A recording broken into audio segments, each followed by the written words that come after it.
now that you're shooting, let's talk about the length of the shot. How long should your shot be? I think people always misestimate length of shot. So let me give you a challenge. Turn on the television or go to YouTube and watch a commercial and watch each shot. That is from the beginning to the end of one piece. That is before a cut, after a cut, and before a cut. How long is that shot? That's what's called a shot. How long is it? I think sometimes we watch so many shots go by, we think they're just one piece, when actually they're tens or 20 different pieces. How long should your shot be? This is a really key question that's hard to answer, and most of us, when we're shooting our video, like to make a long shot. Like right now, I'm making a long shot. Or if you record someone who gives a lecture, well, they could be a 1 hour shot. But when you watch the video, isn't that getting really boring? So a way to keep a video interesting is by having short shots. And when I say short, I really mean short. Remember, my students' projects were working on 60 seconds or 30 seconds for the whole video. So if they're going to tell a story, each shot has to be, what, 20 seconds? That's pretty long. 10 seconds? It's getting better. 5 seconds? That's even better. That should be our target. So watch a video on YouTube that's a commercial, or watch a film preview, the coming soon films, right? And watch how many shots are there in just 30 seconds or in 10 seconds. Or do this, count the shots. Watch it and say 1, 2, oh, they changed already. 1, oh, they changed already. 1, oh, they changed already. Probably every second or every 2 seconds, they have a new shot. It really keeps it interesting, keeps it exciting, and stops people from really getting bored. So when you're shooting your video, that is before you even edit it, try to keep the shots short.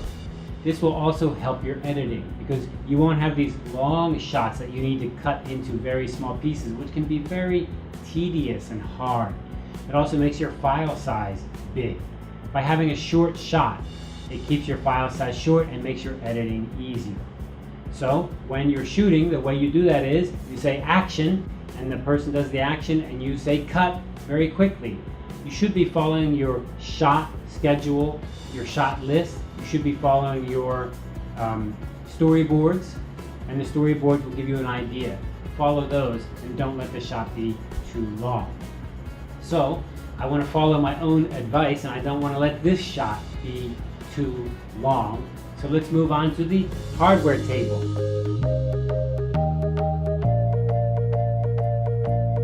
Okay, here we are at the hardware table, and what hardware are we going to look at today? Well, I don't have any hardware to show you this time, but I want to show you something about hardware, and that is be careful to not break your hardware.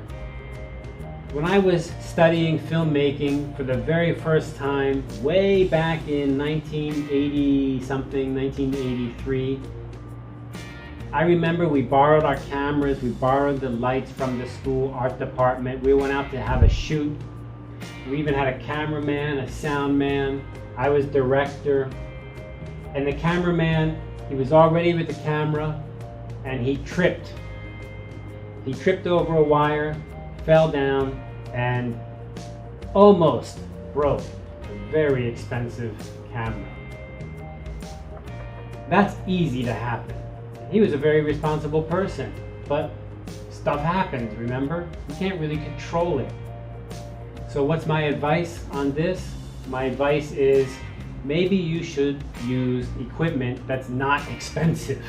That way, if it's broken, it's not a big deal. You don't lose a lot, right? If you have expensive equipment, the chance that something happens is always there. Your equipment could be dropped, it could get wet, it could just be broken because it's getting old, but now it seems like it's your fault. It could be stolen. That's very common in some places. So my input is try not to get expensive equipment. And all the things I've showed you on the table, all the stuff I've showed you is low cost, not expensive. That's been my goal. That way, if something gets broken or lost, It's just not a big deal. Now we're going to talk more about how to actually use some of your equipment to be a little bit safer, some safety tips, but that's the big one. Make the most out of less. Do something great with low cost. Make the most with less. Good luck.